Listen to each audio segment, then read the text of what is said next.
whammy. Welcome back to Rabbit Hole Recap. This is Matt Odell. I'm here with Marty Bent. What's up, freaks?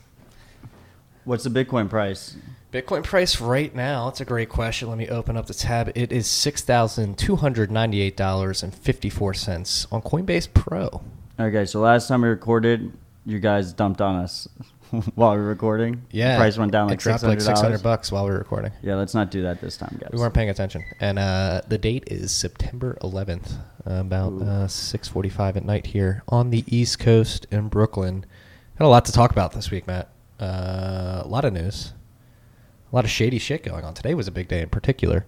But first, you wanted to talk about this. I'm very interested to jump into it because I think it is a problem that a lot of newcomers have. The problem is unit bias, and we're going to explain unit bias.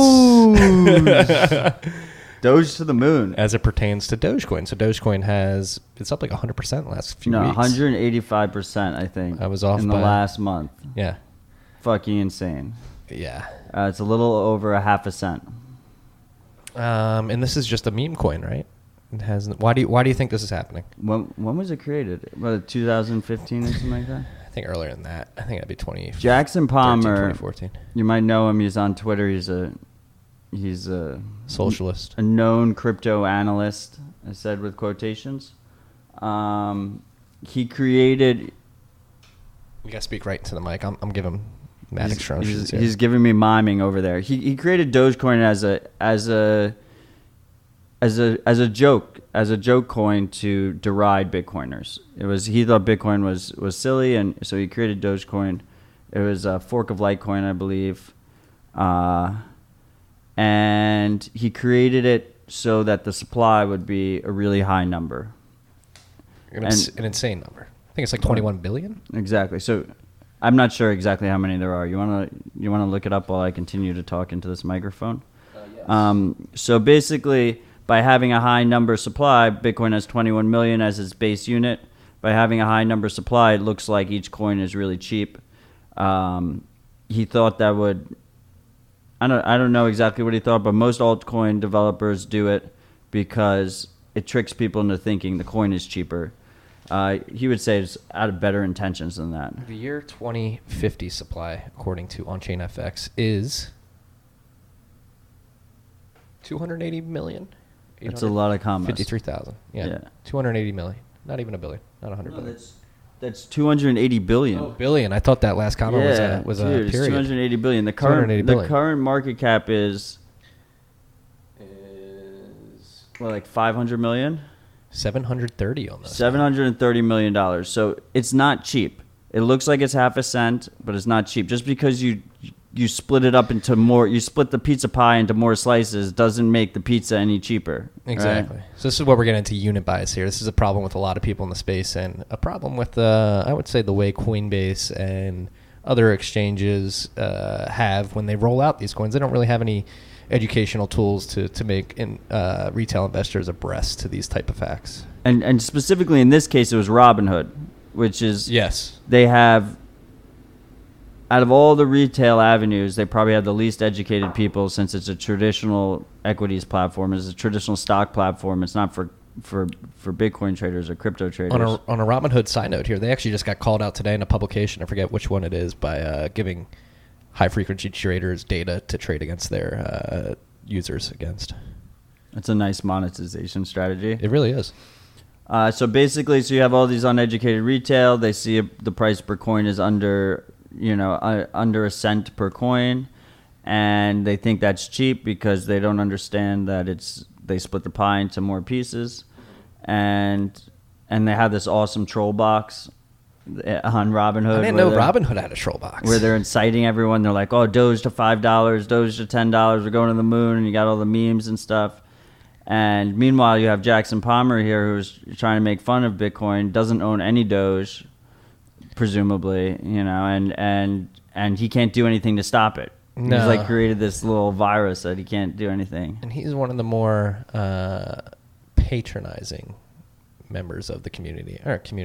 We don't say community. He's one of the more patronizing cryptocurrency enthusiasts out there. Meanwhile, his creation is going to cost retail a shit ton of money. Yeah, and he's got some socialist views, which I don't really find that acceptable in today's day and age, but that's a conversation for another time.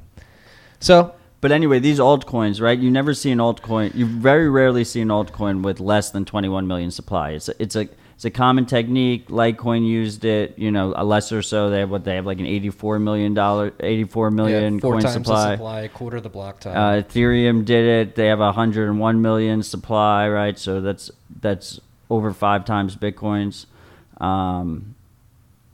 They all do. Ripple does it to a huge extent, and the main reason is it's easier to pump their bags to retail if each coin looks cheaper. So just keep that in mind. Yeah, and there was something coupled with the Robinhood news as well. Didn't they have like a Doge Ethereum? Doge Ethereum, yeah. That's just a bullshit pump and dump kind of thing. Yeah, be careful of if you guys are newer to this space. Be careful of the big announcements that come out.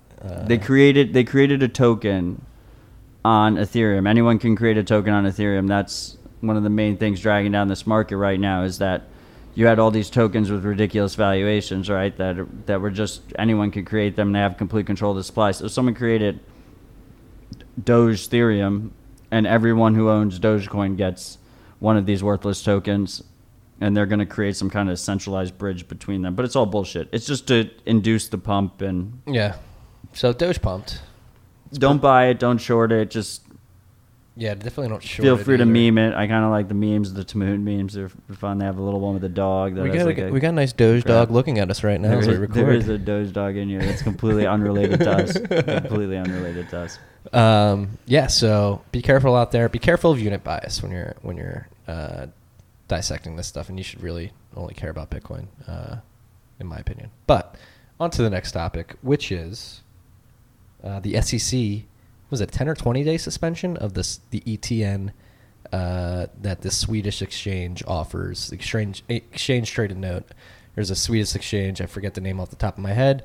Most recently, Fidelity gave their clients access to this vehicle. But it's the Stockholm Nasdaq. Yeah, it's the Stockholm Nasdaq. It's on the Stockholm Nasdaq. And there's it's coin shares. Yeah, it's coin shares, and there's two. I think there's an Ethereum product too that got suspended as well. I don't think there was an... No? I think it was two. All right, it was two different Bitcoin products then. Yeah, I don't think there was any Ethereum products yet. Yeah, they get suspended for 20 days, I believe, or 10 days maybe even. But the reason for the suspension was the inability of the people selling the note, the broker dealers to correctly categorize the note. They were labeling it under different types of commodities categories. Yeah, they weren't filing their paperwork correctly. Yeah, and the SEC didn't want them to have an excuse for that. Yeah, so it's basically non-news. Non-news, but it's just funny that Doge is pumping on Robinhood while while this is going. Well, the broker dealers can't figure it out. Okay. So that's a short one. We'll go into the third one. Big story in the Wall Street Journal today. I think it really highlighted the incompetence of some of these ICO funds in particular that we're seeing out of Silicon Valley. It was an expose on Polychain in particular. And Matt, I don't know if you read the whole thing, but there's some pretty incriminating lines. Like, these guys are shooting from the hip. And the best part of the article is the pictures. The pictures are incredible. There's a make sure you look at the wardrobe. It's about Olaf Carson Wee's fund, who's become pretty famous over this last year, at least, because his fund has been reporting ridiculously good returns. Right? What was it? The article says like 2,000% plus or something. Yeah, that's crazy. But I mean, they basically created the bubble, right? Like it was a self-fulfilling prophecy. They got in early into all these different things, and they pumped it to all their friends. And they pumped a bunch of money into it, and Olaf pulled a bunch of money out. Yeah, and here's and now it's all crashing. And there was a lot of there's a lot of incriminating lines in this article. Like, Polychain basically admitted that they're skirting SEC rules by having a fake address in their filing. So here's the quote: Mr. Crabe, one of the friends who's first invested with Polychain, was among those having second thoughts. He had invented his own coin, dubbed the Numeraire.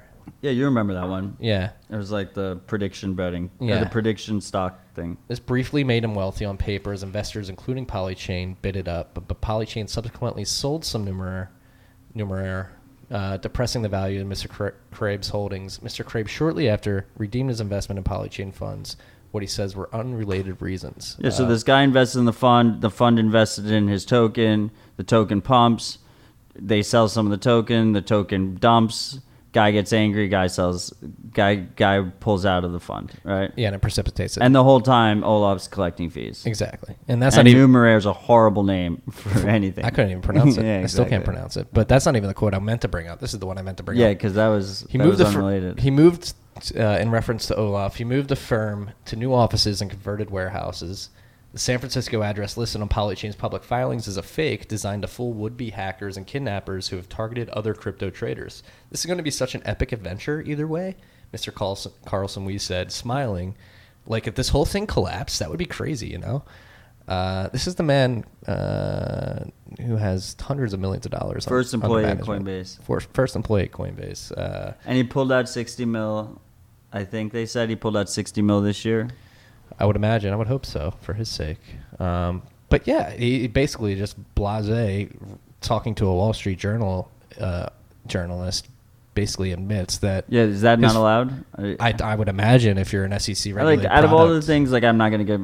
That's the thing I wouldn't give him shit about. But because that's a good reason, right? Like he shouldn't have having your real address out there is. Well, this is my whole goddamn point, though. Like but when you have structured products like this, like right, he has $1 billion fund, exactly. $1 billion fund, like the fact that you don't have the have address, armed guards instead, exactly. Right, but it just shows the lack of attention to detail. The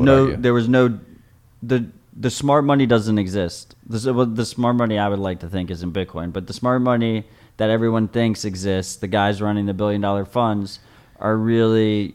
You know, they're just as clueless as everyone else, and they're just moving cups around. Yeah, right on the table. Yeah, it's and not get caught with the bag is the plan. Yeah, so be careful, people. There's scammers everywhere. Michael Goldstein's been warning us since 2014, I believe. There was a great article that came out in August that was about FBG, which is a different fund that's in this is that's good to in China. On. And their whole strategy, they gave like a tell-all interview to Forbes, and their whole strategy was that they were literally pumping and dumping these tokens. And they talked about how they would pay for blog posts, articles, social media stuff. Then they would get it listed on one of the big exchanges, dump it all on retail, make bank, and then just rinse and repeat.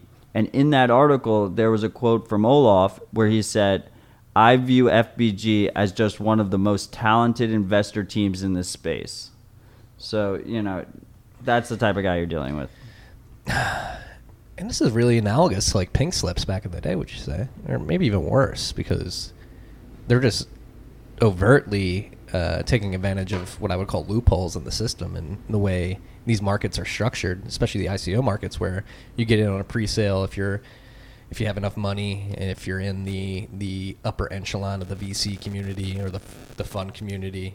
50% discounts, 60% discounts, and just automatically dump it on retail when it came out. That's what was going on last year, basically. Automatically, they have a fiduciary responsibility to dump it on retail. Exactly. So it's while breaking securities violations. Yeah, like the I would say law. it's a pretty big moral hazard that's going on right now, and probably needs to be corrected at some point. But I think the market is correcting itself right now. The price of Ether is tanking. Dropped below 180 today for a little bit. Sweet, sweet blood. People are panicking. Bitcoin has been a trooper. It has. It really has. I think you say it a lot. I keep thinking, is this bear market less severe, or is it just because we've been through it before? And it's probably a mixture of both. And it's probably not over yet. I doubt it's over yet. But Ethereum seems to be taking the brunt of it. Yeah. And dragging down the market with it. You don't really hear that many bear theses about Bitcoin right now, as much as you hear. Yeah, I think the biggest panic in Ethereum. I think the biggest bear thesis on Bitcoin right now is just pure exhaustion from the retail market. There's just not that many of them, though.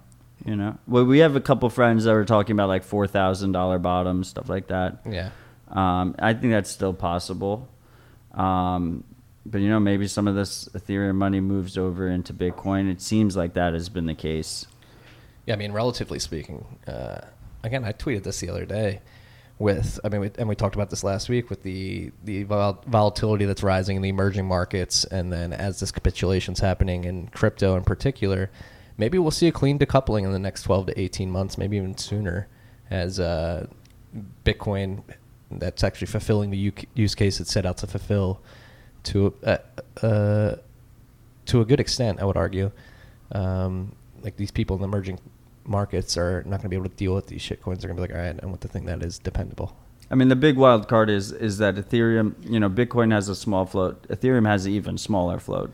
So if the powers that be decide that, you know, that they're going to double down here and you know, continue to try and corner the market, then the price will bottom and then that decouple won't happen, right? Yeah. But the value prop of Bitcoin is clear, and that's not the case for anything else, really. You know, I mean, I'm not one to. I don't think that all coins are just gonna disappear, but I think most tokens will be negligible value. They'll be like basically worthless, and then most altcoins will get completely fucked, and some will survive. New ones will be born, and the whole cycle will just continue. You know, for a long time. It's a vicious cycle. It's a cycle though, and it probably will happen again. But Ethereum, man, I mean, we had the article about Vinny today calling the Bitcoin Oracle, even though he called the top at like $900, $1,000 last spring. You know, like you can call me the Ethereum Oracle because I called that Ethereum is a bad investment at like 30 cents during the ICO, and it crashed. So, you know, I'm clearly the Oracle. No, that's bullshit. I'm not the Oracle because that's ridiculous. It went to 1,500 in the meantime, you know, and that's when it's sitting 6x over where you called the top, you're not the fucking Oracle. That's true. Yeah, but I still think Ethereum's going down to negligible value. I think it'll drop below 100. I could see that.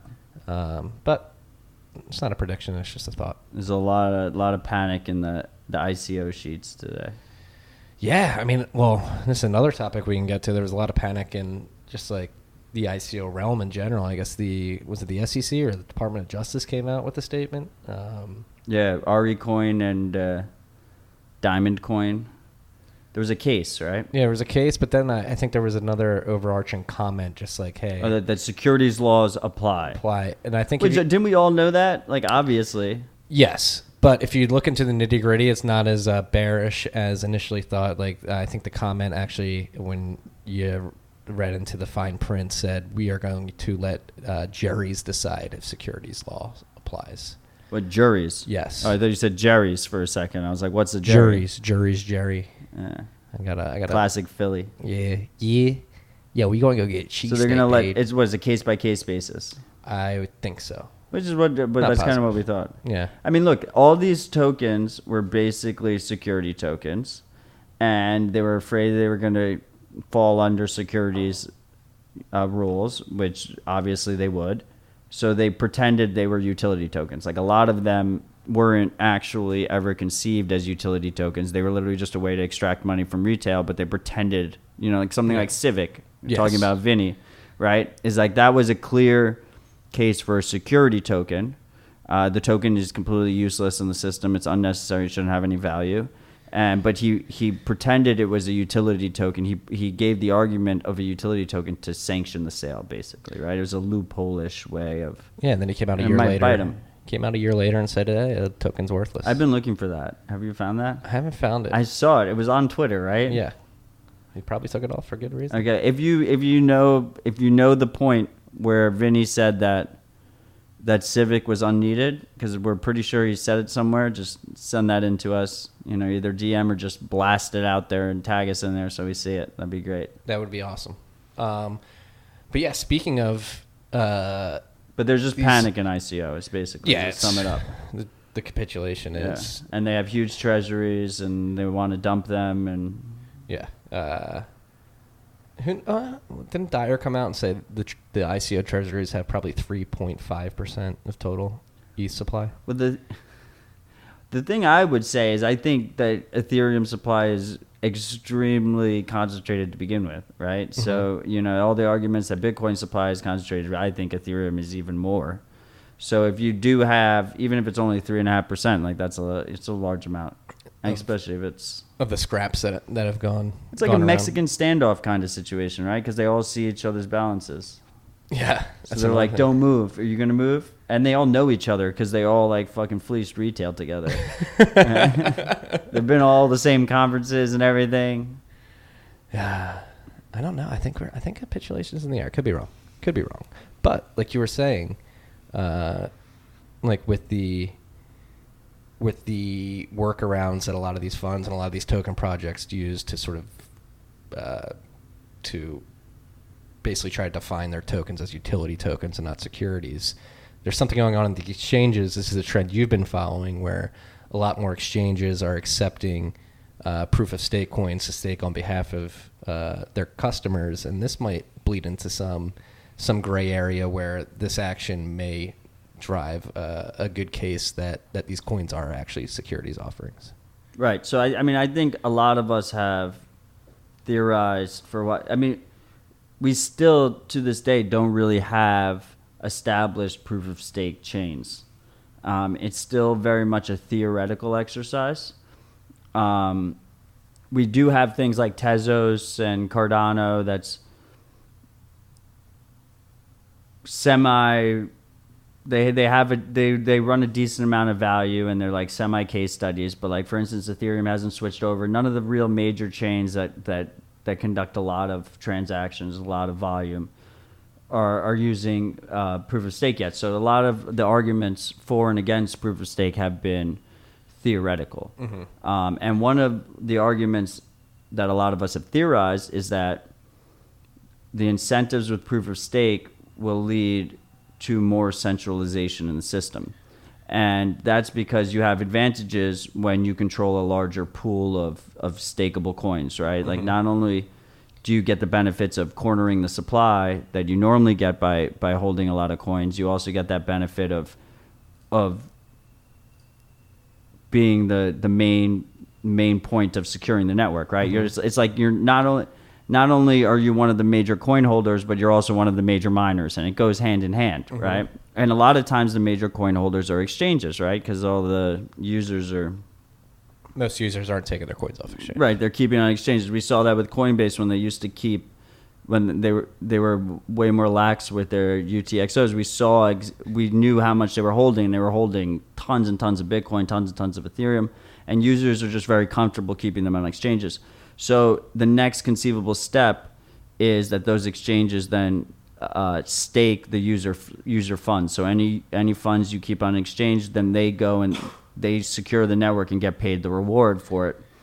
Coinbase has talked about it.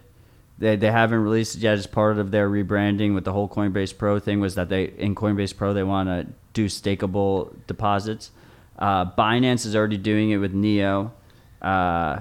They allegedly, it seems they're doing it with Strat too, but with Neo at least they're paying their users the proportional amount. With Strat they're not. And then Gate.io, which I would never advise you ever use, it's a horrible exchange, is now allowing Tezos, users who hold Tezos to stake their coins. Tezos even launch? Yeah, it's in beta net right now. Okay. I think that's part of the reason why Ethereum people are panicking. I mean, all these people, like, once you make it known that all you care about is like the latest and greatest bleeding edge, shiny thing, then there's all these other ones that you're competing with, right? They're competing with all the Ethereum. Ethereum's not competing with Bitcoin. Ethereum's competing with all the so-called Ethereum 2.0 projects, right? And Ethereum was pitched and sold as Bitcoin 2.0, but it can barely compete with Bitcoin v.16, so right. So they're actually competing with like all those Ethereum 2.0 projects. But I think that eventually what you'll see is these exchanges are going to offer you better rewards than if you than if you stake separately, right? Because they get all that extra influence, and they get you're more likely to trade on their platform and use their services and all this stuff. So I think the incentives of POS are set up in a way that, users will be inclined to go to exchanges because exchanges will pay them more money to keep their coins on those exchanges. Yeah, it's a pretty big incentive dilemma people that are arguing for proof of stake find themselves in. It just makes the most sense. Like, this is what's going to happen. I mean, the other thing that's interesting about that is that, like, the legit exchange, like the so-called legit exchanges, like the ones that are regulated and stuff, like Coinbase and everything, they're not going to be able to compete with like the bucket shops of the world, like the Binances and the Bitfinexes and stuff, because they don't have to deal with all the regulations. So they can give you way more leverage and interest and this and that and all these different things. So then all of a sudden you have a network that, is controlled by even fewer exchanges than you would imagine before. And questionable exchanges, right? You have a network secured by exchanges that a lot of people that support these, like the statist branch of crypto, would disavow. They'd be like, oh my God, I can't believe Binance is securing 40% of Ethereum or something. That's crazy. Yeah. What is the argument against this? Let's steel man this.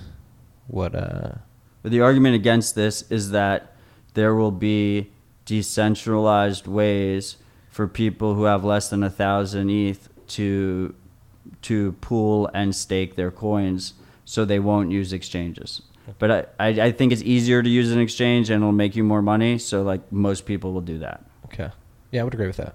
Yeah, like most retail investors, again, probably aren't going to be able to do the step-by-step technical guidelines to. Yeah, Binance says like put your money in the account and then like you'll get more money than if you don't put your money in the account. Like people are going to do it, right? Yeah. So we'll wait to see how that plays out. I am still skeptical that they will ever transition to proof of stake. I don't think it's ever going to happen. Oh, I mean, if they do, it'll be way messier than people think, and I think it'll be a death knell for them. They're kind of stuck. If they don't, it's the same thing, though. If they don't, they're fucked because all the Ethereum 2.0 projects are coming out of the gate with proof of stake. But either way, like proof of stake currencies aren't probably going to go anywhere, aren't going to have negligible value anytime soon until one of these big ones gets like thoroughly fucked. Yeah. Like you need a real like, oh shit moment where one of them just gets wrecked. So this is a good history lesson. Back in 2014, when MintPal was still around, that's why. So Veracoin is a lesser known proof of stake coin, and it just so happened that MintPal at the time in 2014, I believe it was May 2014, got hacked, and they were holding I think 40 to 50% of all Veracoin, and Veracoin, like that hacker took a lot of the Veracoin.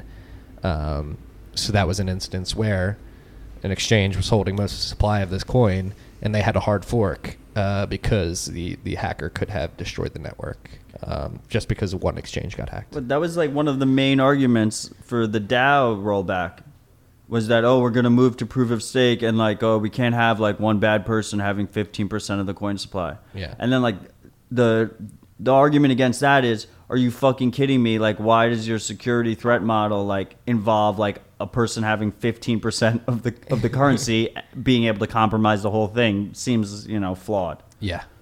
Does anyone have 15%? That's a good question. I don't know. Someone does. But yeah, so that's an interesting thing, interesting development that Matt wanted to expound upon. So something to be cautious of in the future, especially if you're bullish on proof of stake. I'm not, but I don't think any of our listeners really are. I just think it's something interesting to watch, especially since the exchanges tend to have a lot of power in this space. Mm-hmm. And this will amplify their power. We saw like a lot of the things that Jihan was playing and Bitmain was playing during SegWit 2x and SegWit in general, where are they going to activate on Litecoin or are they going to activate on Bitcoin? They were playing all the chains against each other, and we'll probably start seeing that with the proof of stake coins on the exchanges. Yeah. So speaking of exchange power, another news item this week: Gemini and Paxos. I think the news was way overblown than it actually is. So they came out with announcements that they have approved stablecoins, U.S. dollar-backed stablecoins. Gemini is using the ERC20 token. I'm not positive how Paxos is doing it. Yeah, I'm not sure how they're doing it. I don't think they are using it probably. I'm just not sure. because the Ethereum people haven't been talking about it as much.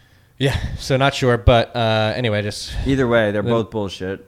Yeah, so let's describe what happened.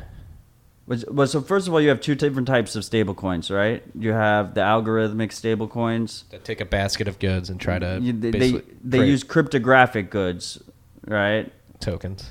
But like whether they're tokens or Bitcoin or Ethereum, they have like some like something cryptocurrency backing it that at least you can prove it in a blockchain, right? Mm-hmm. And then you have the actual asset-backed ones, which are basically U.S. dollars in a bank account, which is what Tether uses, which is the number one stable coin. And basically in that situation, you have a central party that controls the whole system, and you're trusting them to hold it in the bank account for you, right? Yep. So that's just like basically all security tokens are that same model, whether it's U.S. dollars in a bank account or the Empire State Building split, 5 billion ways. It's no matter what, you have a trusted third party or gold. The big ones, there's a lot of gold ones, like bullshit gold tokens, and you're trusting a third party to back that asset. Yeah, to collateralize that. Right. In this case, it's Gemini and Paxos. I think Paxos is working with ItBit. Mm-hmm. So these entities are regulated entities, and one of the reasons people are excited about it is because we have a regulated alternative to Tether, right? Mm-hmm. The main value prop of Tether is that it's not regulated, right? So Gemini needs to follow all KYC, AML laws. They can freeze your funds at will. They can block. Like you're using PayPal. That is more expensive because it's on a fucking blockchain, and it could get blocked and seized and all this. It doesn't compete with Bitcoin. It doesn't compete with Tether. It competes with like storing fiat on Coinbase or using Cash App to send money to someone, right? Yeah. Like theoretically you can use it in like an Ethereum smart contract, which is what people are excited about. You can have, but I think that any of these systems that and designs that have to enforce KYC, AML, and you're providing identification and your funds can be blocked at will, like destroys that whole main value prop. And you'll have competitors like Tether or whatever, the next Tether that comes after it, that are going to compete with you, and they're always going to do better. Yeah, but it's interesting how crazy people went over this news. It was like, oh my God, this is the biggest news for Ethereum in a while. Well, it's because people love the Tether FUD, and they think this could compete with Tether. The main risk of Tether, well, you have two main risks. You have to trust them. I don't use Tether. I would never use Tether. As a Bitcoiner, it like goes against everything I believe in. The biggest value prop for these stable coins is trading, right? Like just being able to have... the biggest value prop for Tether specifically is that traders who are afraid that like Bitcoin or Ethereum are going to go down, but don't want to expose their identity or pay taxes or stuff like that, they go into Tether. It's like we had all these exchanges. Remember in 2014, 2015, it was so hard to have a USD access point for your shitcoin exchange, right? Yeah. It was like impossible. Like very few. That's one of the reasons Mt. Gox was so big, and when it fell, it was so bad. Was that there were so few exchanges could get US dollar bank accounts, right? So like basically the Tether philosophy is if you have a bunch of rich people have dollars in their regular bank account, like not a business bank account that takes deposits every day, right? And the Tether only gets bought for Bitcoin and sold for Bitcoin, so it never touches the actual real financial system. Then you have like this house of cards way of getting fiat into all the different shitcoin exchanges.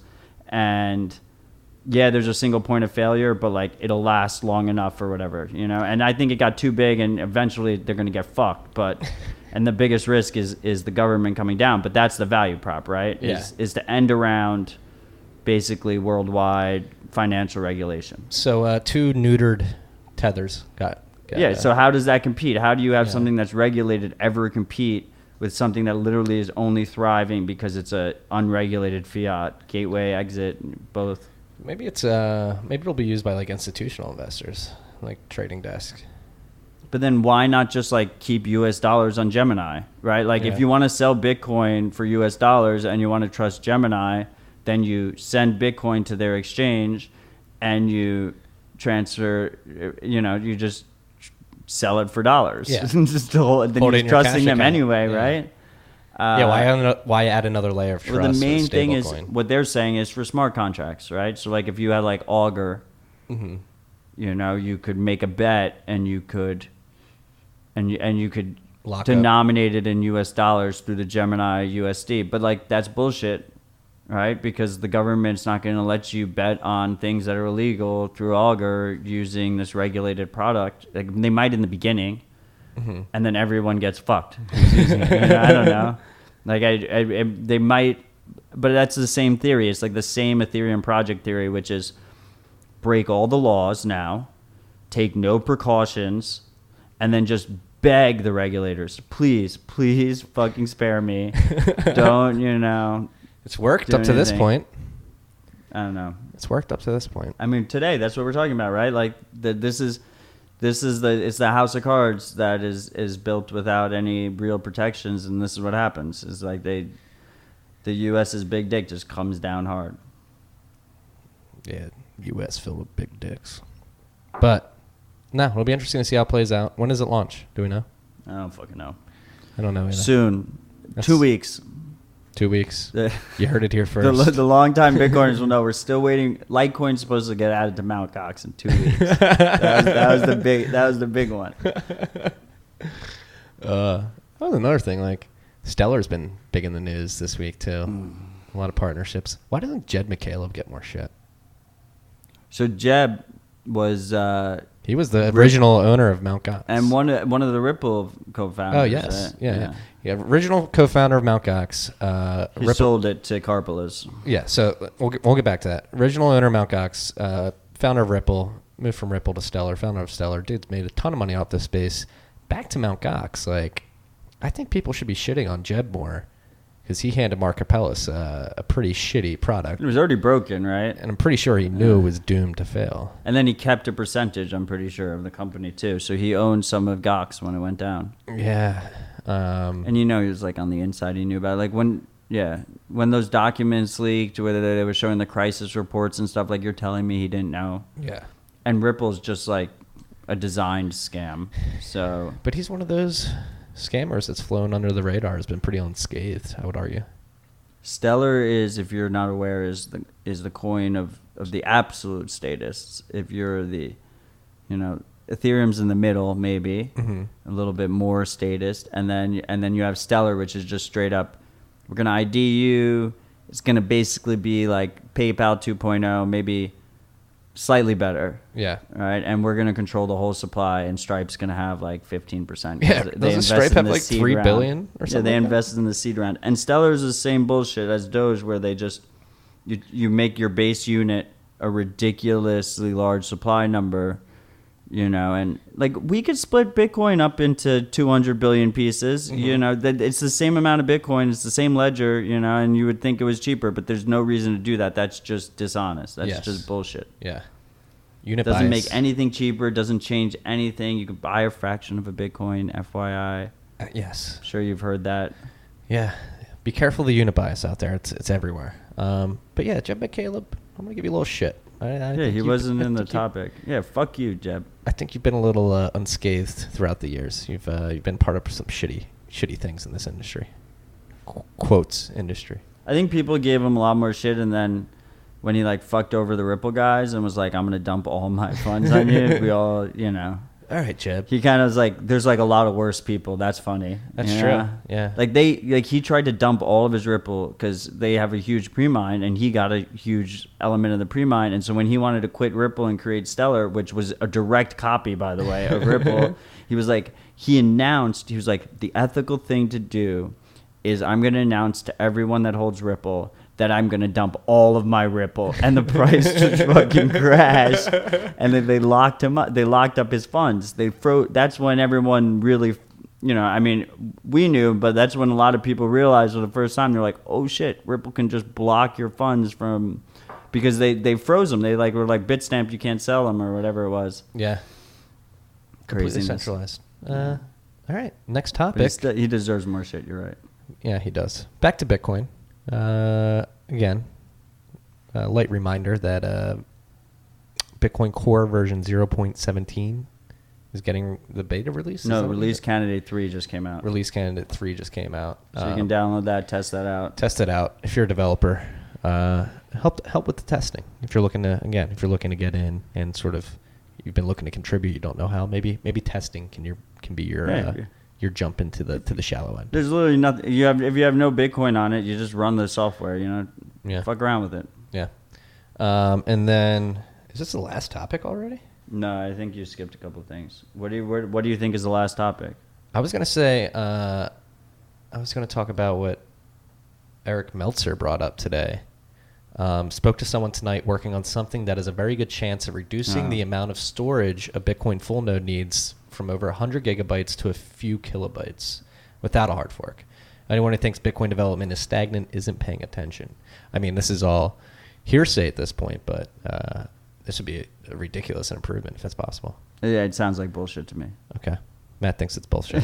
I mean, it's just ridiculous. It seems way too good to be true. If it's too good to be true, it's probably bullshit. Apparently, Greg Maxwell looked at it and said, is right? Appeasing Have you seen him say it, or no? We just hear he said it, right? I mean, does anybody ever, other than Reddit? He's not on Twitter. He's very outspoken on Reddit. And I haven't been on Reddit in a while. And on the Bitcoin mailing list. We'll see. Yeah, of course, on the mailing list. But, I mean, so let's keep this hypothetical. I don't think that it's like truly full nodes. I don't think it's like really in the don't trust, verify ethos. Like there's always trade-offs, right? And usually when you see things that seem like this too good to be true, then they probably are, too fucking good to be true. Yeah. Yeah, I mean, yeah, we'll see. Let's just assume that it might be true. There's a lot of development going on in general. Yeah, that's true as well. You want to talk about Schnorr signatures real quick? Actually, let's stay on this real quick because I am excited about Schnorr. Somebody hopped in my Menchies after retweeting this. He said, if this is true, wouldn't this be used as an argument for bigger blocks? And I would actually argue it'd be an argument for smaller blocks. Make it more efficient, lower the block size. Some people want to lower the block size. I don't know if that's possible anymore. But this says storage, first of all. Okay. So this is just spinning up a full node. The most important thing when it comes down to the block size, full node debate and everything is bandwidth, right? Yeah. It's your internet connection. Mm-hmm. It's not the actual hard drive that's there. Those are pretty cheap. Roger and co have made sure to tell us how cheap they are. They are very fucking cheap, and I was saying with you last week that an SSD is better than a hard drive. SSDs are more expensive, but all of them are fucking cheap. Storage is cheap. Internet is really hard. Is really hard to have these high bandwidth caps in large areas of the world, and the larger the internet requirement is, the easier it is to attack a network, right? Because you only have to take out certain areas. You only have to degrade connections in certain places that need to fuck up the propagation. Right? Yeah. So I mean, this seems like it's more. I think I remember Eric talking about this in one of our Telegram chats. Is like the idea is you still verify like the new transactions that are coming through, but like you have like kind of an archived history. Okay. Right. So in that case, it doesn't. I'm not really sure, but like it doesn't really change. it doesn't really change the bandwidth requirements. It's simply changing, the storage requirements. Right. So it'll help. It's like a prune. It's like it's the same idea as like something like pruning, right? Where I think it might not be the same technical idea, but it's the same end game as something like pruning, where you're removing historical blocks, but you still are verifying that the most recent transactions, the most recent blocks. We'll see. Going to keep my eye on this. It was interesting. If true, could be cool. But we definitely have one more thing to talk about at least. What's that? Well, Bittrex just opened up an international office in Malta. Oh. And Binance this is interesting. Already opened up their offices in Malta. Bittrex is Seattle-based, correct? They're definitely American-based. Yes. I thought they were nearish Boston, but maybe they're Seattle. I don't know. They could be near Boston as well. Poloniex is Boston, right? I'm not positive. Before Circle, and now they're Circle. Yeah. Anyway, they're American. And a lot of people thought Poloniex was going to get fucked by the U.S. Gov. And then instead, Goldman-backed Circle bought them. And part of the deal when they got bought was... automatic KYC AML. No, but also free pass, right? It was okay, everything from now on is going to be kosher, and everything beforehand we'll just pretend was kosher, right? Mm-hmm. And so then once Poloniex got the free pass, everyone kind of thought Bittrex was going to get the free pass. They've been doing some sketchy shit lately. They keep adding all these, random altcoins and tokens and stuff. Didn't Bittrex bring on somebody like an ex-Department of Justice member onto their board recently, though? I mean, maybe. Last year? Look, they're American-based, right? So they wouldn't still not have been fucked by regulators if they're not doing their proper revolving door, economics. Due diligence. Yeah, like bringing in all these ex-guys. But the fact that they keep adding altcoins, they haven't been acquired by anyone big, there hasn't been any kind of decision, and then they decide they're going to launch a Malta office, kind of makes me feel like they're playing with fire a little bit. Oh, yeah? Yeah, because like the whole idea of the Malta office, right, is that it's going to handle all their international clients, so they don't have to comply with U.S. regs when they're not dealing with U.S. customers, presumably. But how do you know you're not dealing with U.S. customers?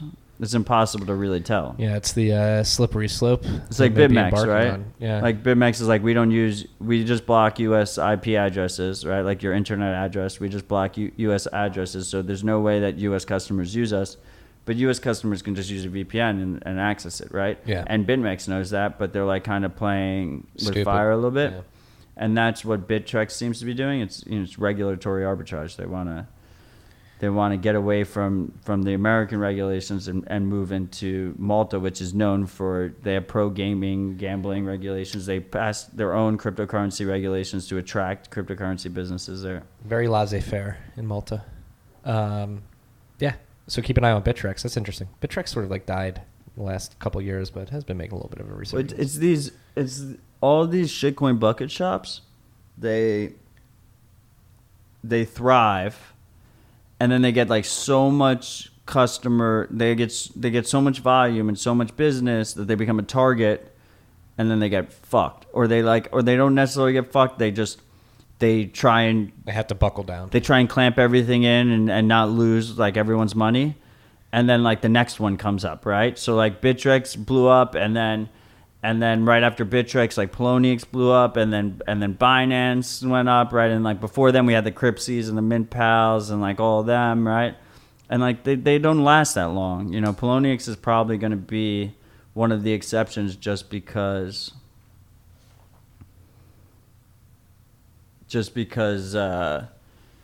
they got bought by Goldman, right? I mean, Goldman backed Circle, but like Circle is like 6 degrees of separation here. So they got like an extra deal there. But yeah, I mean, look, we live in a global age. All these services can be served up on a website from basically anywhere in the world to billions of people, and the U.S. government has historically, the way they've enforced these rules have been by severing financial connections. And now that you have Bitcoin and I hate saying it, but like things like Tether, right? Which uses the Bitcoin blockchain, but it's a trusted third party. But when you have Bitcoin, it makes it way more difficult for them to curb those currency inflows and outflows, right? Mm-hmm. So like they're gonna have to start doing if they want to like clamp down on Malta, you know, they're gonna have to do coercion, stuff like that. But then like what's the next country that wants to court cryptocurrency business? And then like what happens when the next country is like a South Korea or a China or you know, like a Russia, Argentina or there needs to be like some kind of military power there, right? Because the U.S. can theoretically, you know, just do it. Flex. You have to do it. Yeah, flex, exactly. But it becomes way more expensive to enforce, right? And if you have like 20 different little exchanges or services that handle all these different things, and they're all breaking U.S. regs, and they're all in different countries, like it becomes really, really expensive to enforce, right? Yeah, and Bitcoin is like a hydra, so you'll try and shut it down in one area, and it'll completely pop up somewhere else. So yeah, now Malta's getting these tax dollars, right? Like now, whatever their tax rate is probably like super low, but even if it's 10%, like that's 10% more that they're getting from Bittrex or Binance than China or the United States are getting, right? Because it's actually kind of interesting that they got Binance and Bittrex, because Bittrex is the American exchange, and then Binance is the Chinese exchange. And there's like two different sides of the coin, but they're both scaring away businesses. So we're seeing the Laffer curve play out in cryptocurrencies, exactly. looking for lenient tax burdens. Yeah, so that's interesting. We'll follow that. I didn't know that they opened a Malta office. That's a new one. Yeah, it's quite exciting. Quite exciting. Richie Lee. Congratulations. And then there was Bloomberg released a hit piece against Malta today saying how Malta sold its soul to the devil. Of crypto? Of its their main business that they've been doing is they sell citizenship to like Russian oligarchs and rich people. Mm-hmm. So you could buy like citizenship for like $400K and like with an investment in real estate there too. And then they're like all their banking laws are really lax. So they have gaming, a lot of poker. Yeah, and all like sports betting and stuff like that is run out of there. And cryptocurrency they have. It all kind of goes hand in hand. The statists don't like freedom. And they're in the EU technically, so they have access to the whole EU market, which is that's the key, right? The key is that they like kind of weaseled their way into the EU, and then they were like, "Fuck you." How did that small of a country weasel their way into the EU? Because when they got added, the EU was like in their like lovey phase where they were like, "Let's add everyone," you know, like they added all the Baltic countries. Yeah, it's actually my favorite book on talking about countries getting added to the EU. It's only a couple chapters, but Boomerang by Michael Lewis. The way Italy and Greece got into the EU is pretty laughable. Apparently, Goldman Sachs helped them cook their books to get their debt to GDP ratios at a palatable balance sheet ratio to get entrance into the EU. And less than a decade later, they were pretty much bringing down the rest of the Eurozone. But that's another topic. Last topic of the day.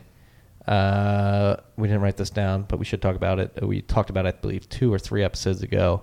Laurent PM, he's been putting out this 4-part series. We talked about the first one, and basically how we should be measuring the power expended by Bitcoin mining in different ways. We should not be basically coming to this number by the cost per transaction or the amount of energy needed per transaction. There's more detail to it. Go back a couple of episodes and listen to that. Since that episode, he's released 2 parts. One, the yin and yang of Bitcoin mining, or POW, which is miners and hodlers. And then the third one was cliffhangers, where he got into this concept of Satoshi's cliff. Highly recommend you guys go check those out. High level, I wrote about it in the newsletter today, Marty's Bent. Go subscribe if you haven't already. The price performance ratio is a metric that is typically used to measure the ratio of the price of a product to its performance.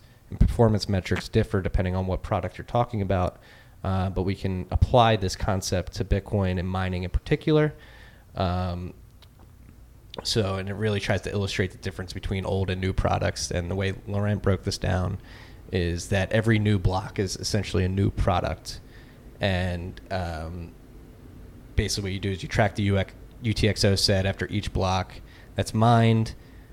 measure its performance by using the number of Bitcoin days secured per block, or number of Bitcoin days secured that a block has accumulated, and once you run the numbers, you have an observable yin-yang, which is discovered, which again is miners and hodlers. And what Laurent found when he went to go make this ratio is that Bitcoin mining and the economic activity on the network is becoming more and more efficient over time. Basically, the idea keeps coming back to that every new block is really securing every transaction that's ever happened. Exactly. Right? So you basically amortize that, right? Yes. And the concept of viewing every new block as a new product is something very interesting. And then the third part, it really raised more questions than answers, and he dove into Satoshi's cliff. He's basically creating a thought experiment to attempt to measure the cumulative effect of POW and the effect of increasing hash rate on old blocks. Not sure what that means, but he sort of raised this question to ask for help to sort of dive into this problem in particular. It's basically like, how do you value, I mean, my take is like, how do you value that increased security on, like when you do the calculation and you're trying to say that every new block increases the security of every previous block and every previous transaction, how do you actually put a numerical value on that, right? How do you put a real value on it? Yeah. So it's because the value's there, it's definitely there. It's just finding out what metrics to use, how you calculate it. Yeah. So Laurent, thank you for writing the series. Great dude. Very thought provoking, Really and smart, and really sort of driving legitimacy into. And I think if these metrics come to fruition and they're found to be useful, it really helps Bitcoiners and people in this space refute FUD, especially when it comes to energy consumption and Bitcoin mining. We're 56 minutes in. Final thought of the newsletter today was I watched Logan last night. It was a great movie. Wolverines have always been one of my favorites. You watched Logan? I tried watching Jack Ryan on Amazon. It was pretty poor.